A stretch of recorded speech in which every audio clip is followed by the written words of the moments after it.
মুরগি সুস্থ রাখতে হলে মুরগিকে ঠিকমতো ভ্যাকসিন করতে হবে। আমরা অনেকে মুরগি পালি, 4টা 5টা 10টা মুরগি পালি, কিন্তু অনেক বড় আকারে একটা রোগ এসে মুরগিগুলো মারা যায়। কিন্তু আপনি যদি ভ্যাকসিন করা থাকে মুরগিগুলোর, তাহলে অ্যাটাক করলেও আপনার সব মুরগি মারা যাবে না।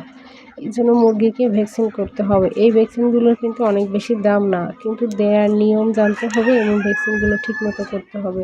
এটা হচ্ছে হেপাটনিক বা লিভার টনিক নামে পরিচিত। এই ওষুধটারে আমি ভ্যাকসিন দেওয়ার 2-3 দিন পরে এই হেপাটনিকটা দিয়ে দিই। আর আমি প্রতিনিয়ত এই হেপাটনিকটা হচ্ছে মাসে 1-2 বার করে দিই, মানে মুরগি যাতে আমার সুস্থ থাকে। মাসে 1 বার হলেও লিভার টনিক আমি 3 দিন কোর্স করাই এবং 2 মাস পর পর আমি এই রানীক্ষেতের আরডিবি ভ্যাকসিনগুলো দিয়ে দিই। এগুলো হচ্ছে আমার বড় মুরগির জন্য আমি এই ভ্যাকসিনগুলো দিয়ে থাকি। তার সাথে হচ্ছে আমি আরও যে হেপাটনিক, এটা হচ্ছে হেপাটনিক। দেখেন লিভার টনিক, হেপাটনিক এটা সব একই ওষুধ। এক একটা মূল্য এবং এক এক কোম্পানির ওষুধ। আপনি প্রতিনিয়ত এই ওষুধগুলো খাওয়ালে আপনার মুরগিটার লিভার ভালো থাকে এবং লিভার ভালো থাকলে খাদ্য প্রক্রিয়া ভালো থাকে। লিভার ভালো থাকলে মুরগিগুলো সুস্থ থাকবে। এই কারণে হচ্ছে লাইসোভিট। আমি ভ্যাকসিন দেওয়ার আগে এবং পরে লাইসোভিটটা আমি মুরগিকে খেতে দিই পানির সাথে মিক্স করে। আপনার ভ্যাকসিন দেওয়ার আগের দিন বা ভ্যাকসিন দেওয়ার পরের দিন পরেই এই পানিটা আমি খাইতে দিই, যেহেতু আর মুরগিগুলো সুস্থ থাকে এগুলো থাকলে। ভ্যাকসিন দিলে একটা ধকল থাকে, সেই ধকলটা কাটার জন্য আপনি লাইসোভিট বা AD3, এটা হচ্ছে AD3, এটাও আপনি দিতে পারেন। অনেকে AD3 দেয়, কেউ লাইসোভিট দেয়।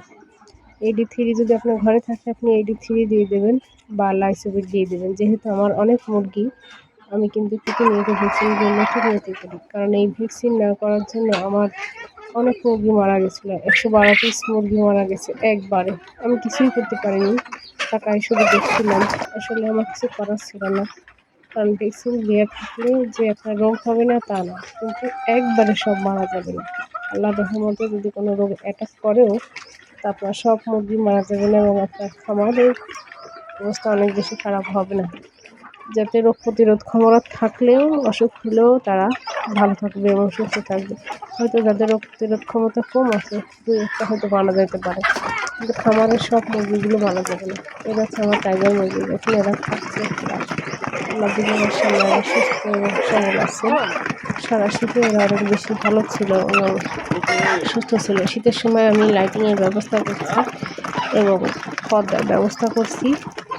পর্দার ব্যবস্থা থাকতে হবে খামারে, এবং আমার এই খামারটা হচ্ছে মাচা করা। আপনি যদি ভালোভাবে শীতে এদেরকে ভালো রাখতে পারেন, ইনশাল্লাহ এরা সুস্থ থাকবে এবং ভালো থাকবে। এদের খাবার যদি একটু কম হয় এদের মাথাটা খারাপ হয়ে যায়। এরা কিন্তু অনেক বেশি খাবার খায়, টাইগার মুরগি একটু সব মুরগির থেকে বেশি খাবার খায়, অন্য মুরগি থেকে এরা বেশি খাবার খায়।